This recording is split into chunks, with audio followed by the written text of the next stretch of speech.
Okay, now what we're going to do is the assembly, and the first thing we're going to do is put the lid in. Now you can see from here, I think you can see anyway, that the lid has got a top part and a bottom part, and the bottom part is narrower than the top part, and it's shown by the hidden detail here. And this is the bit that actually fits inside the box. Now that means that this part in here, all the way along there, is actually inside the box and won't be seen. So the only bit that you do see is the bit that stands up here. So we're really only interested in this here, this part here. And what I'm going to do with this is I'm going to mark out where it would be on the surface as if it was flat, and then I'm going to project up from it. Now you need to be quite precise about the position of this, and I'm going to just take you through my method of doing that. A mistake that a lot of people make is to think that the lid is this width here, but in fact that's just the width of the hole. If you compare that to the lid itself, so I'll put that to there, that was the width of halfway. If you compare that to there, you can see it's short. So actually the width, the lid itself is longer, and it's wider, sorry, by that wee small amount there. Okay, so what I'm going to do for this is I'm going to mark a centre line on this plan here. And I'm going to do that by measuring the centre of the hole, and then I'm going to mark it on the hidden detail line, which is the width of the hole there, and draw a centre line right the way across here. The reason for doing that is it makes it a lot easier for me to mark on the position of the lid. So I'm going to measure from that centre line to here and mark it on here and mark it on here. So those 2 points give me the width of the lid.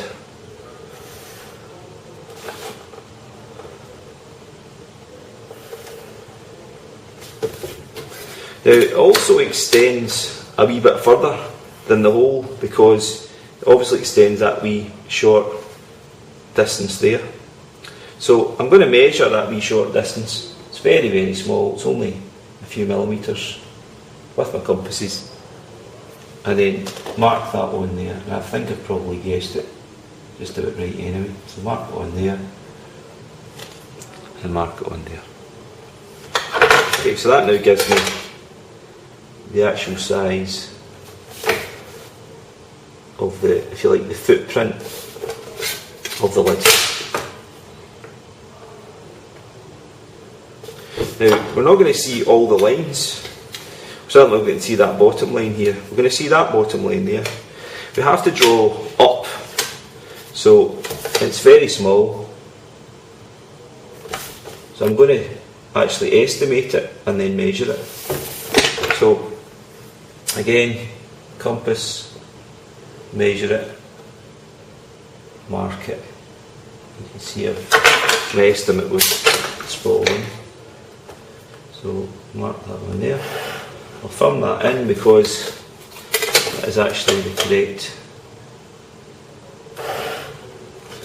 That's the final line, and this is a final line here as well. And I'm going to go up from here. Again, and the estimate is okay. Drawing the final line. Mark up from here.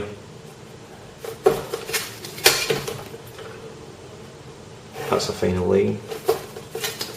And this is a final line. So I'm just going to go over these lines again because I've used an HB pencil for all my lines, and I'm trying to make them clear for the video. I need to try and go over them quite firmly to make them stand out. So that's the lid in place. The next thing to do obviously is to mark in the wee handle here. Now again, there's some mistakes made for that. The first thing I would do though is I would draw the hole in here, and then what I'm going to do is I'm going to draw another square, that's above it. So if you like, I'm going to do the square like this. Okay, that's the wee hole there, and then up from that I'm going to draw another square, which is going to be at the right height, and that's going to be the top of it. In fact, what I will do is I'm going to draw the wee square, then I'm going to draw the big square, and then I'll project up from them, or up from here, to do the big square. So I'll do the big square on the top, and then the final lines will go from the wee square to the big square. So it'll do something like this. You won't see all of that obviously. So the final thing will look something like that there. Okay, I think I better just do it and I'll show you. Right, okay, let's get the position of the wee square. So we'll measure from the edge to the start of the small square. So I need to be careful here. I'm going to project up from the bottom centre line till we get to the top. So that's the centre line for the top, if you like. So just draw a line there. So I'm going to measure from that line to the middle, and it should be the same from either side. So from there to the middle. So that's the position of the small square. So we'll just mark in some lines here and here. Let's get how wide it is. Just measuring it from here.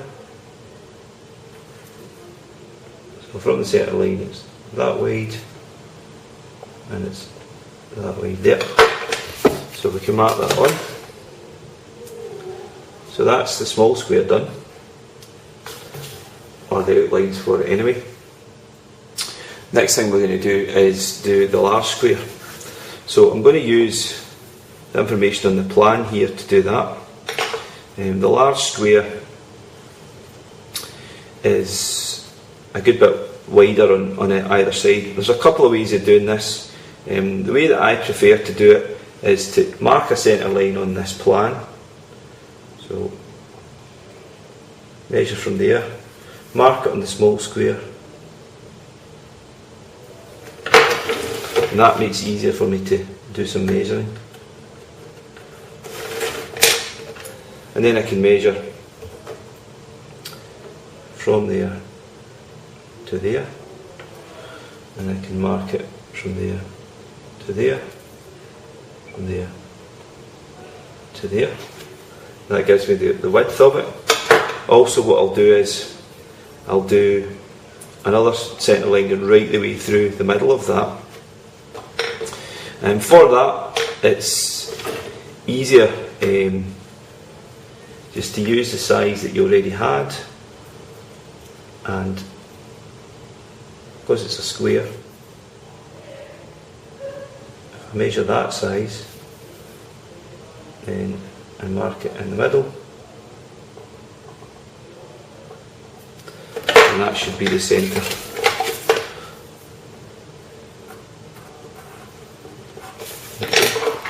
And then from that I can measure how far along it is.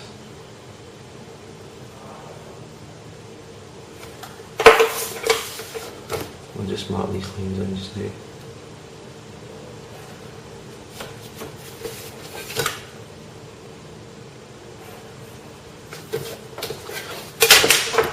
So we'll mark our centre line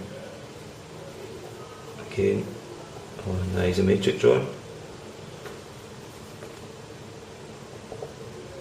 You could do this by measuring, but actually measuring the size.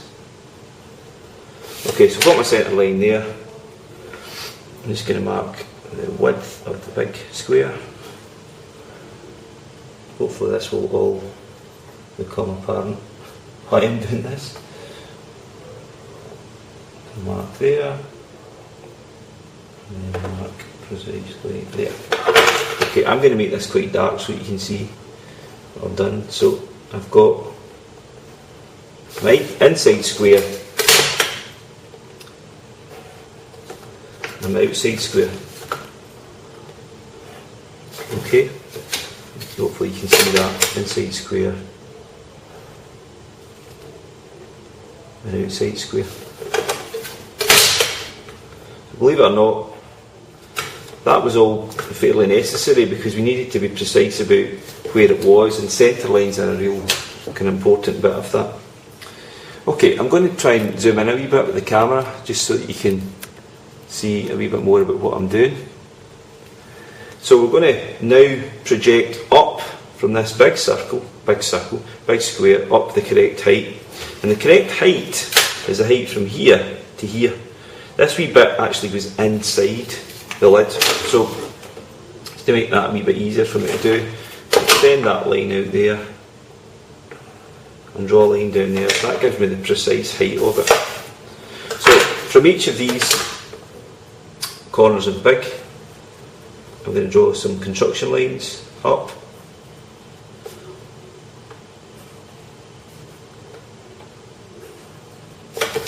And then I'm going to measure the height here and mark it on here. I don't need to mark it anymore because I can just use the set square to work it out. So set square here, mark on this line,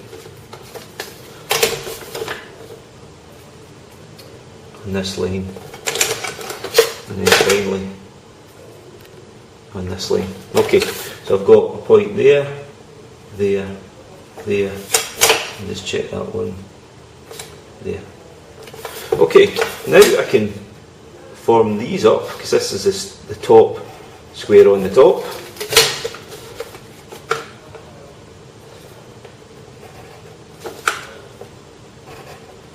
And all I need to do now is join these corners to the small square corners. So this one's fairly straight, this one is at an angle, this one's at an angle, and the one at the back isn't seen at all, so I don't need to draw it.